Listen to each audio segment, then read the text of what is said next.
On m'a candidement demandé de dresser une liste des 5 choses à faire et des 5 choses à éviter pour faire un bon réseautage en ligne. Donc, je vais essayer de vous donner mon top 5 pour chacun, en combinant un peu la vente en ligne, le marketing, le réseautage en ligne, pour vous donner une bonne idée des pièges à éviter et des petits trucs pour vous faciliter votre travail. Donc, pour les 5 choses à faire, je vous dirais limiter votre travail au site de réseautage où vous trouverez un bon nombre de vos pairs. C'est-à-dire, essayez de voir parmi vos collègues de travail, vos compétiteurs, vos distributeurs, vos acheteurs potentiels, où est-ce qu'ils se trouvent et passez le plus clair de votre temps à essayer de ramasser le plus possible de contacts dans ce type de démarche. La deuxième chose que je vous dirais de faire, c'est trouver une façon de diriger le trafic vers un endroit central sur lequel vous allez passer plus de temps, lequel va alimenter en contenu les autres endroits en périphérique. Par ça, je veux dire, si vous avez un site web qui génère beaucoup de trafic, continuez dans cette veine-là. Et puis, faites en sorte que, par exemple, votre page Facebook, vos tweets, dirigent l'attention de l'internaute vers ce site web. Et au contraire, si c'est votre page Facebook qui génère beaucoup de trafic, faites en sorte que ça devienne votre plateforme principale. Comme j'ai dit dans une autre capsule, il existe certaines applications qui permettent de mettre à jour le contenu de tous vos sites périphériques à partir de votre site central. La troisième chose que je dirais, c'est tenter de mesurer les impacts de votre réseautage en ligne le plus souvent possible parce que ça fluctue toujours. Si vous voyez une baisse d'achalandage sur votre Facebook, si vous voyez une augmentation soudaine de vos suiveurs ou de vos followers sur Twitter, essayez de voir pourquoi ce genre de phénomène arrive, qu'est-ce qui est arrivé pour que ça baisse ou que ça l'augmente, et essayez de mesurer votre succès de cette façon-là.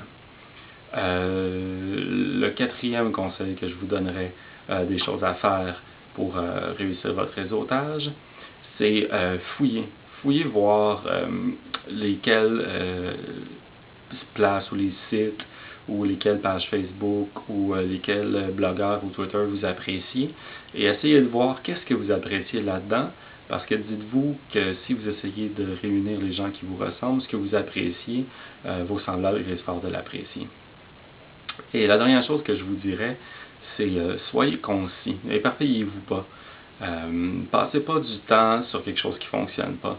Ça va tellement vite. Donc, si vous voyez que quelque chose ne fonctionne pas, essayez pas de soudainement le faire lever. Si Facebook pour vous, c'est peine perdue, ça ne marche pas, les gens passent pas beaucoup de temps sur votre page Facebook, vous n'avez pas beaucoup de fans, vous n'avez pas beaucoup de membres, passez à autre chose, essayez de trouver une autre façon. Est-ce que vous êtes beaucoup dans l'interactif?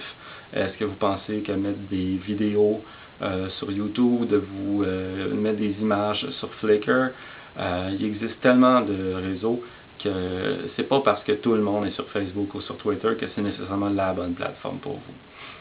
Dans les pièges à éviter, je vous dirais, mettez pas trop de contenu sur votre réseautage en ligne. Trop, c'est comme pas assez. Par exemple, en musique, pour les musiciens, mettez pas toutes vos chansons, toutes vos vidéos sur YouTube ou sur vos pages, parce qu'en quelque part, il y a un effet de rareté aussi qui crée en quelque part un intérêt pour ce que vous faites. Le deuxième piège, tombez pas trop dans le personnel ou dans le mélo. Les gens ne sont pas là nécessairement pour vous personnellement, mais plus pour votre travail. Donc, il y a plein de petites choses que si vous faites du réseautage professionnel, essayez de ne pas trop tomber dans le personnel. Un piège qui est facilement problématique, surtout pour Facebook, où est-ce qu'il vous demande pour votre page personnelle de mettre, par exemple, votre état, marié, célibataire, peu importe. Ça n'intéresse pas les gens, ça, ou ça les intéresse, mais ça ne devrait pas. Un autre piège à éviter, je vous dirais, c'est essayer d'éviter le plus possible de mettre du contenu à répétition qui sort un peu de votre champ d'intérêt. c'est-à-dire, par exemple, si vous êtes dans le milieu de l'édition, vous êtes écrivain, tout ce qui concerne les petites applications, par exemple sur Facebook, de jeux et tout, c'est des choses qui vont assez rapidement agacer les gens. Mafia War et compagnie, créez votre petite fermette sur Facebook. Vos contacts professionnels n'ont pas envie de tomber dans vos junk à tout bout de champ qu'à chaque fois que vous faites quelque chose. Il y a des façons sur Facebook de limiter les mises à jour de ce genre de choses. Donc, au pire, faites-vous une page de fans, puis utilisez votre page personnelle à la place sur Facebook, par exemple, pour ce genre de choses. Même chose sur Twitter. Si vous faites du réseautage professionnel avec Twitter, contentez-vous de mettre des informations qui concernent votre profession ou votre création. Et dernièrement, je vous dirais, c'est bon de réseauter, mais c'est bon de réseauter dans une veine qui va vous rapporter quelque chose. Comme par exemple, ça peut être une bonne chose de vous mettre fan ou ami ou d'entrer en contact en réseau avec des choses parallèles. Par exemple, si vous êtes un artiste en art visuel, ça peut être intéressant de réseauter avec certains fournisseurs de matières premières, ce genre de choses. Mais essayez de ne pas trop vous éparpiller parce que ça va vous demander beaucoup de travail de mettre à jour vos listes et ça va devenir un fouillis, puis à un moment donné, vous ne saurez plus où trancher. Donc, essayez de capitaliser, de mettre beaucoup de temps, encore une fois, sur ce qui est payant pour vous, particulièrement dans une démarche de réseautage.